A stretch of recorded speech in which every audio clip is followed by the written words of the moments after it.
How the Grinch Stole Christmas by Dr. Seuss. Okay. How the Grinch Stole the Christmas for Teddy owners. Do you have Teddy? Yes. Everyone who down in Whoville liked Christmas a lot. Okay.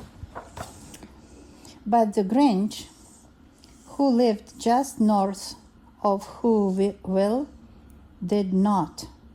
The Grinch hated Christmas, the whole Christmas season. Now, please don't ask me why. No one quite knows the reason. It could be his head wasn't screwed on just right. It could be perhaps that his shoes were too tight. But I think that the most likely reason of all may have been that his heart was 2 sizes too small. Is it possible? I don't know. But whatever the reason, his heart or his shoes, he stood there on Christmas Eve hating it. That's sad, isn't it? Staring down from his cave with a sour, grinchy frown at the warm, lighted windows below in their town, for he knew every who down in Whoville beneath was busy now hanging a mistletoe wreath. And they are hanging their stockings, he snarled with a what? Sneer. Tomorrow is Christmas. It's particularly here. Then he grumbled, with his Grinch fingers nervously drumming. I must find some way to stop Christmas from coming. Was he silly? For tomorrow he knew all in who girls and boys would wake bright and early. They would rush for their toys, and then, oh, what is that noise? Oh, the noise. That's one thing he hated, the noise. He hated the noise, Mr. Grinch. Then the Who's, young and old, would sit down to a feast.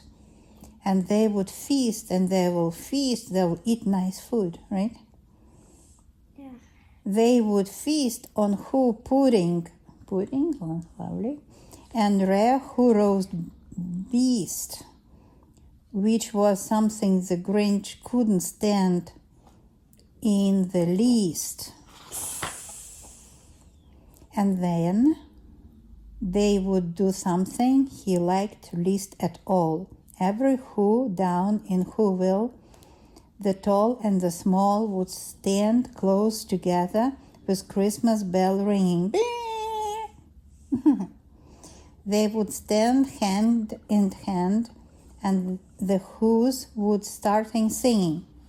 They will sing, oh, do the mishy moshy. And they would sing. And the more the Grinch thought of this Who Christmas sing, the more the Grinch thought, I must stop this whole thing. Why? For 53 years I have put up with it now. I must stop. Hold on. I must stop. This Christmas is coming. But how? How he can stop Christmas of coming? Then he got an idea, an awful idea. The Grinch got a wonderful idea. Awful idea. What was the idea?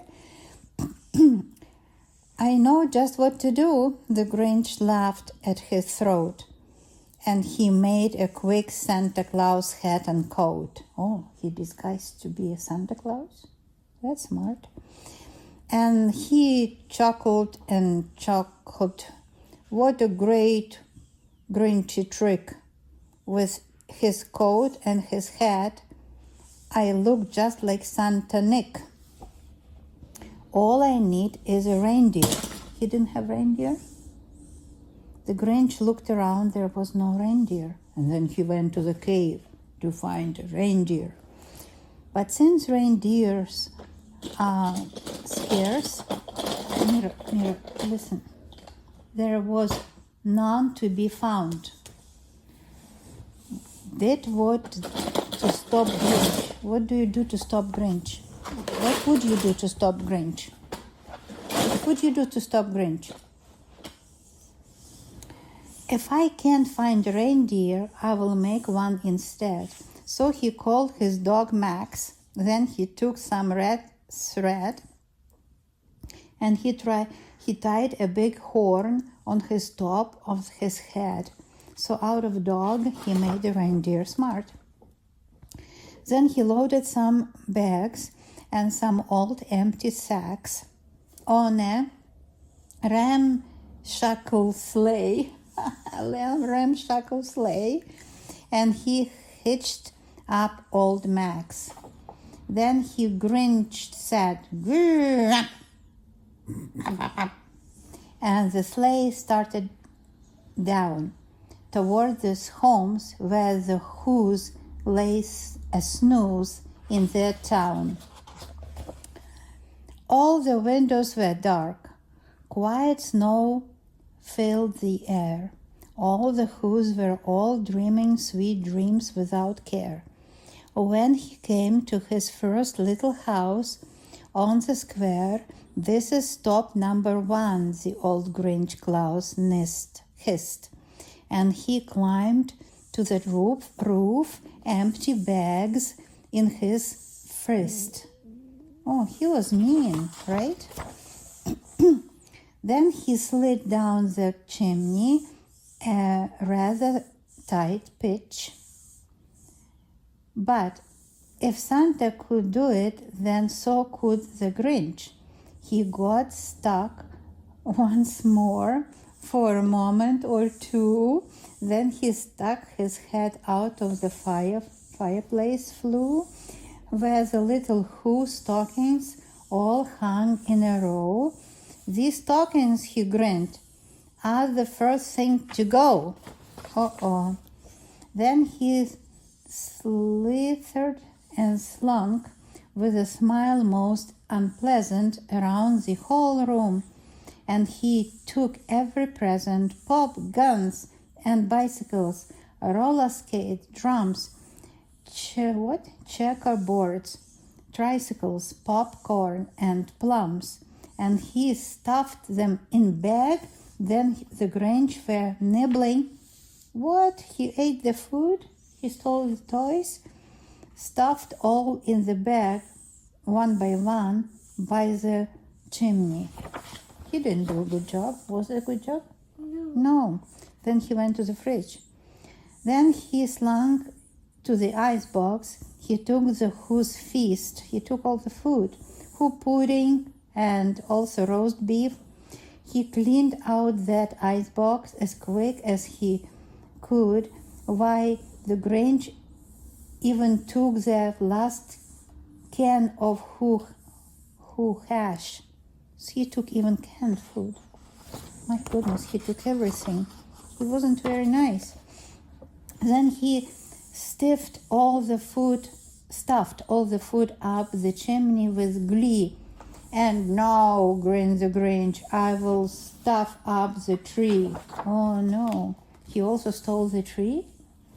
And the Grinch grabbed the tree and he started to shove when he heard a small sound like the coo of the dove. Who was it? He turned around fast and he saw a small person, little Cindy Lou Who was not more than 2. Small girl. The Grinch had been caught by his tiny Who daughter, who would got out of bed for a cup of cold water. She stared at the Grinch and said, "Santa Claus, why? Why are you taking our Christmas tree? Why?" But it was not a Santa Claus. Who was it? But who knew? That old Grinch was so smart and so slick. He thought up a lie, and he thought up it quick.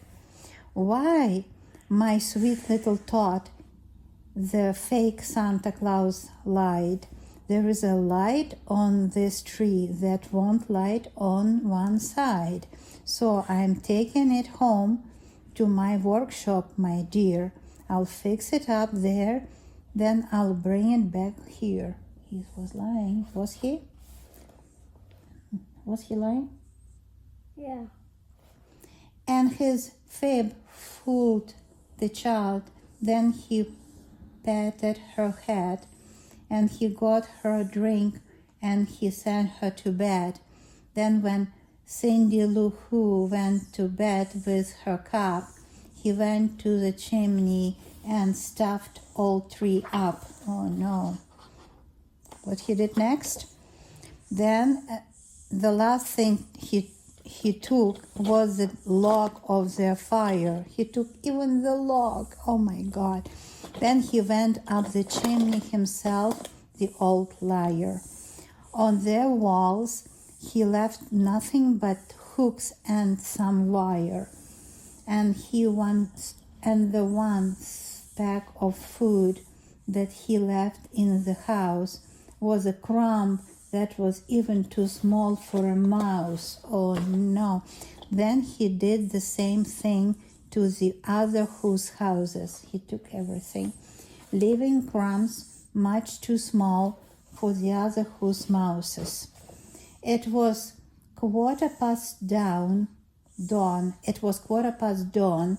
All the Who's still in bed, all the Who's still in a snooze, when he packed up his sled, packed it up with their presents, the ribbons, the wrappings, the tags, and the tinsels, the trimming, and the trappings. 3,000 feet up the slide of Mountain Crumpet, he rode with his load to the top to dump it. "Pooh, pooh, to the foo," he was grinching, humming. "They are finding out now that no Christmas is coming. There's just waking up. I know just what they'll do. Their mouths will hang open a minute or two. Then the Who's down in Whoville will all cry, 'Boo-boo! Hoo-hoo! Who took our Christmas?'